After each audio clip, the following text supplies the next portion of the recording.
আসসালামু আলাইকুম। আমি সাইদুর রহমান বলছি।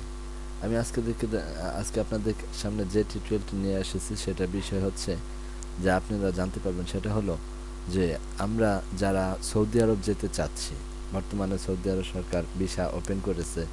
সে সৌদি আরব সরকারিভাবে যাওয়ার উপায় কি? সরকারিভাবে যেতে হলে যে প্রথমে যে অনলাইনে অথবা সরাসরি যে ফর্মটি পূরণ করতে হয় সেই ফর্মটি কোথায় পাবো অনলাইনে এবং কিভাবে পূরণ করব সেই বিষয়টা আজকে আপনাদেরকে আমি দেখিয়ে দেব। তো চলুন সরাসরি অনলাইন থেকে সেই ফর্মটি আগে নামিয়ে নিই, ডাউনলোড করে নিই। তার জন্য প্রথমে আপনাকে এই ওয়েবসাইটে প্রবেশ করতে হবে। এই ওয়েবসাইটে গেলে নিচে পাবেন অনলাইন রেজিস্ট্রেশন, এই অপশনেও ক্লিক করতে পারেন অথবা অল ফর্ম এই অপশনেও ক্লিক করতে পারেন। তো এটাতে আমি ক্লিক করার পর অনলাইন রেজিস্ট্রেশন ফর্মে ক্লিক করার পর আমি ফর্মের তালিকা পেয়েছি। এইখান থেকে আপনার বৈদেশিক বিষয়ে যে কোনো ফর্মের প্রয়োজন পড়লে ডাউনলোড করে নিতে পারবেন। তো আপনার আপাতত যেই ফর্মটা প্রয়োজন সেটা হচ্ছে জব সিকার্স রেজিস্ট্রেশন ফর্ম। এই ফর্মটি প্রথমে দেওয়া আছে, download PDF format registration form. এখানে ক্লিক করার পর এই ফর্মটি আসবে।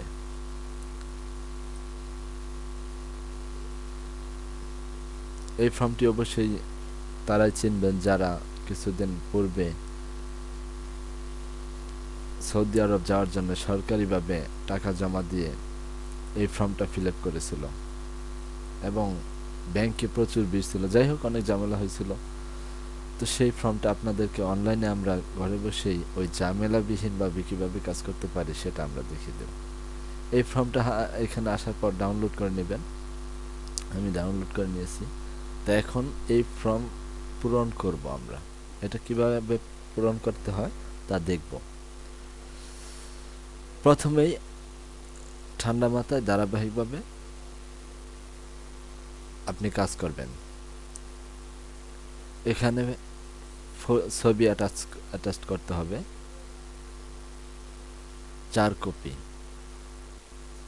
সত্যায়িত হতে হবে। পার্সোনাল ইনফরমেশন, নেম, আপনার নাম, ফার্স্ট নেম, যেমন ধরুন আমার নাম এমডি সাইদুর রহমান, মোহাম্মদ সাইদুর রহমান। ফার্স্ট নেমটা কি হবে? মোহাম্মদ, ইংরেজিতে হবে শর্টকাট এমডি। মিডিল নেম, মাঝারি নাম সাইদুর, মাঝারি নাম হবে সাইদুর। লাস্ট নেম হবে আপনার লাস্ট নেম যেটা আছে সেটা দিবেন। আমার নাম হচ্ছে Rahman, I mean MD Saidur Rahman, MD Saidur Rahman. আপনারটা যেভাবে আছে আপনি সেভাবেই দিবেন। ফাদার্স নেম, আপনার পিতার নাম, আপনার মায়ের নাম, মাদার্স নেম, আপনার মায়ের নাম।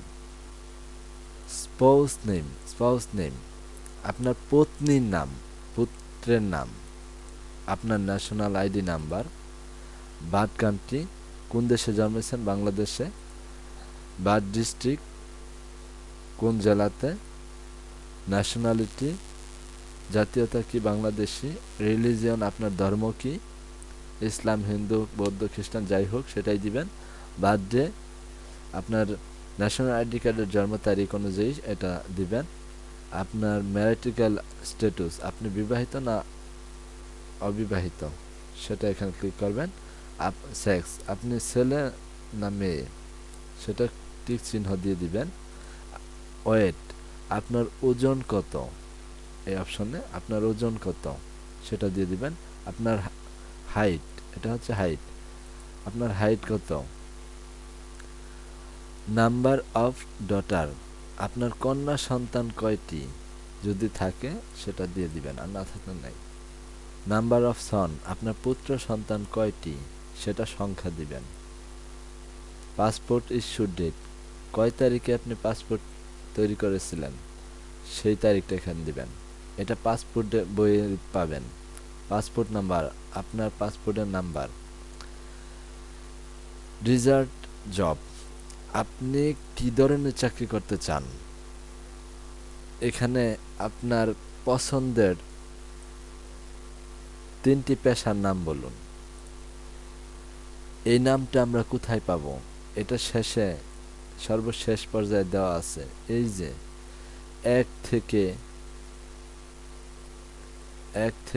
198টা পদের নাম আছে। এইখানে আপনি দেখুন আপনার যেটা পছন্দ বা যেটা আপনি যোগ্য, যেটা পারবেন, এইখান থেকে দেখেই বানান দেখে আপনি ঠিক এই 3টা জায়গাতে আপনার 3টা পছন্দের পেশা নাম লিখুন। ওকে, ওই প্রথম পর্ব শেষ। অ্যাড্রেস, পার্মানেন্ট অ্যাড্রেস, আপনার মহল্লা, স্ট্রিট, মহল্লা বা রাস্তা, আপনার ঠিকানাটা দিবেন। ডিভিশন, আপনার বিভাগ কি সেটা দিবেন। আপনার জেলা কি, ডিস্ট্রিক্ট, আপনার জেলা কোন জেলার সেটা লিখবেন। থানা, ওয়ার্ড বা ইউনিয়নের আপনার ইউনিয়ন কত, আপনার গ্রামের নাম, আপনার পোস্ট অফিসের নাম এবং পোস্ট অফিসের পোস্ট কোডও দিয়ে দিবেন। আপনার যদি ইমেল থাকে ইমেল নাম্বার দিবেন এবং মোবাইল নাম্বার অবশ্যই দিবেন। মেইলিং অ্যাড্রেস মানে বর্তমান ঠিকানার ক্ষেত্রে একই, এই আপনার যেটা বর্তমান আর যেটা স্থায়ী দুটোই উল্লেখ করবেন। আর যদি পার্মানেন্ট মানে স্থায়ী ঠিকানা আর বর্তমান ঠিকানা সেম হয় তাহলে সেমটাই লিখবেন। নমিনি ইনফরমেশন, আপনার মৃত্যুর পর আপনার সমস্ত কিছু কার নিকট দেওয়া হবে, এটা কিন্তু একটি ইম্পর্টেন্ট বিষয়। আপনার বিদেশে যাবার পর মৃত্যুবরণ হলে সেটা আপনার লাশের নমিনি কে হবে, কার কাছে হস্তান্তর করা হবে, সেই ধরনের একটা চুক্তি, মানে সেই ধরনের নমিনির নাম আপনি এখানে আপনার বিশ্বস্ত যে কারো নাম দিতে পারেন। বাবা মার, ভাই বোন, স্বামী স্ত্রীর, ছেলে সন্তান, যাই হোক, তার সাথে সম্পর্ক কি, যার নাম দিবেন তার সাথে সম্পর্ক কি এখানে হবে। ছেলে হলে ছেলে, বাবা হলে বাবা, মেয়ে, স্বামী, যাই হোক। এবং যার নাম এইখানে বসাবেন নমিনিতে তার ঠিকানাটা লিখবেন এবং তার মোবাইল নাম্বারটাও লিখবেন এখানে। এডুকেশন ইনফরমেশন, আপনি আপনার লেখাপড়া কত দূর সে বিষয়ে এখানে লিখবেন। আপনি কি পাস করেছেন, এসএসসি, এইচএসসি, এই জায়গাতে হবে। এসএসসি হোক, এইচএসসি হোক, ইন্টারমিডিয়েট হোক, মাস্টার্স হোক, অনার্স মাস্টার্স, যাই হোক, এটা এখানে লিখবেন। কত সালে পাস করেছেন সেটা সালটা লিখে দিবেন এই 3 ঘরে।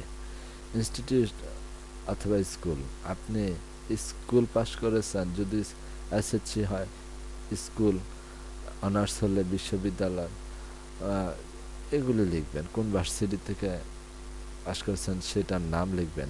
স্কুল হলে স্কুলের নাম লিখবেন। আপনি কোন বোর্ডের, ঢাকা হলে ঢাকা, যেটাই যে বোর্ডে সেই বোর্ডের নাম লিখবেন। আপনি কোন সাবজেক্টে, এসএসসি এবং ইন্টারমিডিয়েটের কোনো সাবজেক্ট থাকে না। যদি অনার্স এবং মাস্টার্স হন তাহলে সেই ক্ষেত্রে কোন বিষয়ে, কোন সাবজেক্টে অনার্স মাস্টার করেছেন সেই সাবজেক্টের নাম আসবে।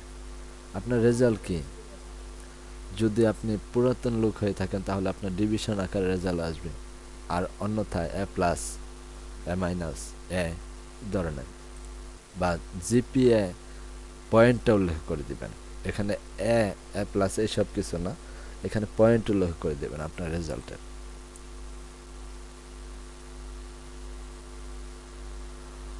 ওকে, ল্যাঙ্গুয়েজ স্কিল, আপনি কোন ভাষায় কথা বলতে পারেন, আপনি কত ভাষায় কথা বলতে পারেন সে ধরনের একটা কথা। আপনি যদি বাংলা তো পারেনি, বাংলার সাথে যদি ইংরেজিতে বলতে পারেন, হিন্দিতে বলতে পারেন, আরবিতে বলতে পারেন, তাহলে এই সমস্ত তালিকা কোন দেশের ভাষায় কথা বলতে পারেন সেই এই 3 বক্সে আপনি ফিল আপ করে দিবেন। এবং আপনার কথা বলার স্কিলটা কেমন, অভিজ্ঞতাটা কেমন, খুব ভালো না মোটামুটি অথবা স্বাভাবিক, মানে কাজ করার মতো। এই 3টে অপশন আপনি সিলেক্ট করে দেবেন। বাংলাতে তো আমরা ভালোই কথা বলতে পারি, অবশ্যই গুড হবে। আর রাইটিং স্কিল মানে কথা বলার স্কিল যেরকম, লেখার অভিজ্ঞতাটাও কেমন আপনার। বাংলাতে আমরা ভালো লিখতে পারি অবশ্যই, তাহলে গুড হবে। একই বিষয়, একটা ক্লিক করতে হবে, একটা সিলেক্ট করতে হবে। এক্সপিরিয়েন্স ইনফরমেশন, আপনার কি কি দক্ষতা আছে এবং সেই দক্ষতার পরিচয় এবং সেই তথ্যগুলি দিন। আপনি যদি কোনো চাকরি করে থাকেন বা কোনো কাজের অভিজ্ঞতা থেকে থাকে, সেটা নিশ্চয়ই কোনো প্রতিষ্ঠান থেকে হয়েছে বা কোনো কোম্পানি থেকে হয়েছে, তার ঠিকানা দিতে হবে। কোম্পানির নাম, এখানে আপনার সেই কোম্পানির নাম দিবেন।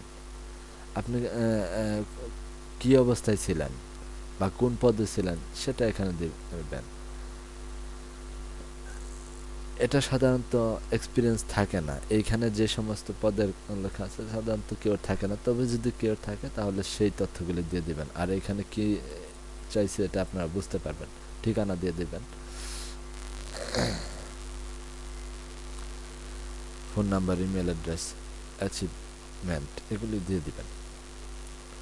ট্রেনিং ইনফরমেশন, আপনি কোন বিষয়ে প্রশিক্ষণ নিয়েছিলেন, কোন প্রতিষ্ঠান থেকে, ট্রেনিং নেম, সেই জায়গায় প্রতিষ্ঠানের নাম লিখবেন। ইনস্টিটিউট, ট্রেনিং নেম, কোন বিষয়ে ট্রেনিং করেছেন সেই বিষয়ের নামটা এখানে লিখে দিবেন। আর ইনস্টিটিউট, কোন প্রতিষ্ঠান,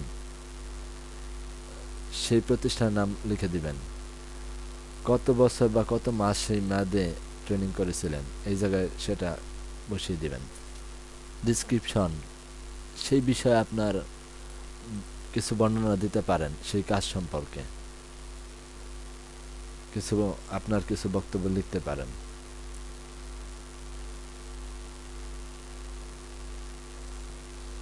এইখানে সিগনেচার অফিসাররা দিবে, এটা অফিসের কর্মকর্তা এখানে স্বাক্ষর দিবে। আর আপনি স্বাক্ষর দিবেন অ্যাপ্লিক্যান্ট সিগনেচার, এইখানে যে আবেদন করবেন আবেদনকারী এইখানে স্বাক্ষর দিবেন। এই হচ্ছে ফর্ম এবং পূরণ করার নিয়ম। আশা করি বুঝতে পেরেছেন। এরপর কোনো সমস্যা হলে কমেন্টস করবেন। ধন্যবাদ সবাইকে।